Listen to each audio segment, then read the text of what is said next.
Tere, väike sõber!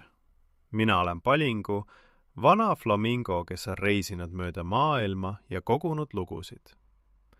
Täna tahan sulle rääkida ühest noorest ilvesest, kes arvas, et ta teab juba kõike. Kuni ta avastas, et kõige targemad loomad on need, kes ei lõpeta kunagi õppimist. Eestimaa sügavas metsas, kus kivid on kaetud sambla ja puude vahelt paistab taevas, elas noor ilves nimega Lukas. Lukas oli uhke loom. Ta oskas hiilida nii vaikselt, et isegi hiired ei kuulnud teda. Ta oskas ronida nii kõrgele, et nägi üle puulatvade. Ja ta oskas joosta nii kiiresti, et tuul jäi maha. Ma olen metsas kõige osavam, ütles Lukas tihti. Ja ausalt öeldes, see oligi peaaegu tõsi. Ühel sügisel tuli Lukase ema tema juurde tõsise näoga. Lukas, on aeg minna metsakooli. Metsakooli, Lukas naeratas. Miks ma peaksin kooli minema? Ma oskan juba kõike. Sa oskad jahti pidada, ütles ema, aga on palju muud, mida sa veel ei tea. Mida siis? Küsis Lukas üleoleval. Seda saad sa teada koolis, vastas ema. Lukas kehitas õlgu. Ma ei vaja kooli, mets on minu kool, ma õpin ise. Ema ei sundinud teda. Hästi, ütles ta, proovi ise, aga kui muudad meelt, on kool alati olemas. Lukas oli rahul. Ta jätkas oma elu nagu varem. Jahtis, ronis, jooksis. Miks istuda igavas koolis, kui terve mets on sinu pärast? Aga siis tuli esimene probleem. Ühel hommikul leidis Lukas metsast kummalised jäljed. Need olid suured, sügavad ja teravad. Lukas ei olnud selliseid kunagi näinud. Mis loom see on, mõtles ta. Kas see on ohtlik? Ta vaatas jälgi kaua, aga ta ei teadnud vastust. Ta ei osanud jälgi lugeda, seda polnud keegi talle õpetanud. Lukas otsustas jälgedest lihtsalt eemale hoida, aga ebakindel tunne jäi sisse. Teine probleem tuli nädal hiljem. Lukas leidis metsa alt ilusad punased marjad. Ta oli näljane ja marjad nägid nii mahlased välja. Ta pistis ühe suhu. Kohe läks tema keel tuli kuumaks ja kõht hakkas valutama. Marjad olid mürgised. Lukas sülitas marja välja ja jooksis oja juurde vett jooma. Tal oli halb olla terve nädala. Kuidas ma oleksin pidanud teadma, et need on mürgised, mõtles ta. Marjad nägid ju ilusad välja. Kolmas probleem tuli sellal, kui Lukas otsustas minna metsa teisele poole, kuhu ta polnud kunagi varem läinud. Ta kõndis ja kõndis. Puud nägid kõik ühesugused välja, kivid olid võõrad, ojakesed jooksid vales suunas. Lukas oli ära eksinud. Ta vaatas taevast. Päike oli pilvede taga. Ta ei teadnud, kus pool on põhi ja kus lõuna. Lukas istus maha ja tundis end väikesena. Esimest korda elus ei teadnud ta, mida teha. Õnneks leidis ta lõpuks tuttava lõhna ja sai koju tagasi. Aga see oli hirmus päev. Sel õhtul kuulis ta, kuidas tema eakaaslased tulid metsakoolist ja rääkisid elevil. Täna õppisime jälgi lugema. Ma tean nüüd, et suured sügavad jäljed on põdra omad. Need pole üldse ohtlikud. Ja eelmine nädal õppisime, millised marjad on söödavad ja millised mürgised. Punased ümmargused, ohtlikud. Punased piklikud, maitsvad. Homme õpime tähtede järgi teed leidma. Põhjanaela leiab suure vankri kaudu. Lukas kuulas ja tema kõrvad langesid. Kõik need asjad, millega tema oli hädas olnud, Tema eakaaslased teadsid neid, sest nemad käisid koolis. Lukas ei maganud sel ööl hästi. Ta mõtles jälgedele, mida ta ei tundnud. Ta mõtles marjadele, mis tegid talle haiget. Ta mõtles sellele, kuidas ta ära eksis. Võib-olla, mõtles ta, võib-olla ma ei tea siiski kõike. Järgmisel hommikul läks Lukas ema juurde.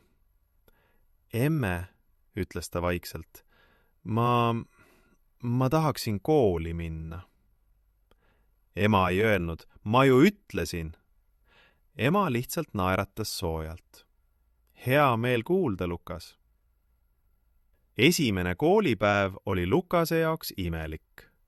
Teised loomad istusid juba oma kohtadel. Oravad, jänkud, metskitsed, isegi üks vana mäger. Nad kõik vaatasid Lukast. Oo, Ilves tuli lõpuks kooli, sosistasid mõned. Lukas tundis end piinlikult. Ta oli ju kõige vanem, kes alles nüüd kooli tuli. Aga õpetaja, tark vana öökull nimega Ott, tervitas teda lahkelt. Tere tulemast, Lukas! Kooli tullakse siis, kui ollakse valmis. Ja sina oled nüüd valmis. Esimesel nädalal õppis Lukas jälgi lugema. Need on kopra jäljed. Näed, saba lohiseb mööda maad. Need on kährikkoera jäljed. 5 varvast, mitte 4. Lukas imestas. Maailm oli äkki täis lugusid, mida ta varem ei näinud. Iga jälg maas rääkis lugu, kes käis, kuhu läks, kas kiirustus. Teisel nädalal õppis Lukas taimi tundma. Punased ümarad marjad metsas, usalda ainult maasikaid ja pohlasid.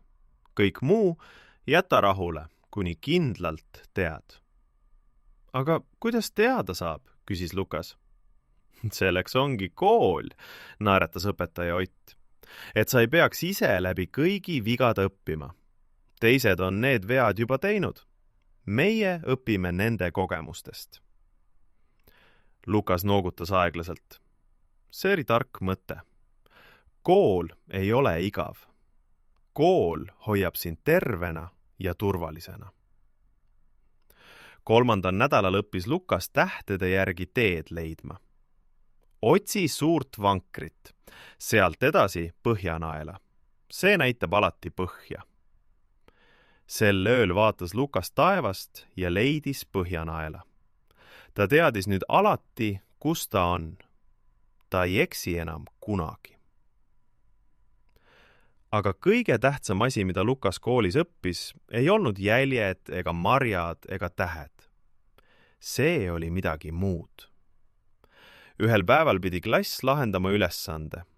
Kuidas ületada jõge, mis on liiga lai hüppamiseks ja liiga sügav kõndimiseks? Lukas mõtles üksi. Ma ronin puu otsa ja hüppan üle. Aga jõgi oli liiga lai. Siis ta kuulis, kuidas teised arutasid koos. Kui koprad ehitavad tammi, ütles koprapoeg, ja oravad kannavad oksi, ütles orav Piia. Ja linnud näitavad, kus on madalaim koht, ütles Rähn.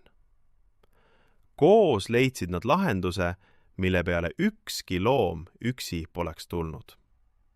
Koprad ehitasid tammi, oravad aitasid oksad kohale kanda ja lind näitas kõige parema koha. Lukas vaatas neid ja mõistis midagi suurt. Üksi oled sa tark, aga koos olete te targemad, kui ükski loom üksi suudaks olla.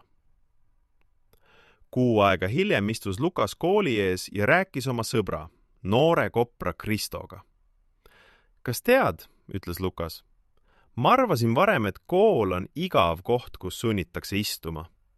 Aga tegelikult on see koht, kus sa saad targemaks ilma, et peaks ise kõiki vigu tegema. Kristo naeratas. Ja mis veel? Ja siin on sõbrad, ütles Lukas. Üksi metsas olles ma ei teadnudki, et mul on sõpru vaja. Aga nüüd ma tean. Lukas käis edaspidi koolis iga päev. Ta oli endiselt kõige osavam ronija ja kõige vaiksem hiilija. Aga nüüd oli ta ka kõige uudishimulikum küsija. Õpetaja Ott, miks lumi on valge? Õpetaja Ott, miks kalad ei uppu? Õpetaja Ott, kuidas mesilased teavad, kus lilled on? Ja õpetaja Ott vastas alati. Hea küsimus, Lukas. Räägime sellest. Sest seda kool ongi. Koht, kus iga küsimus on teretulnud.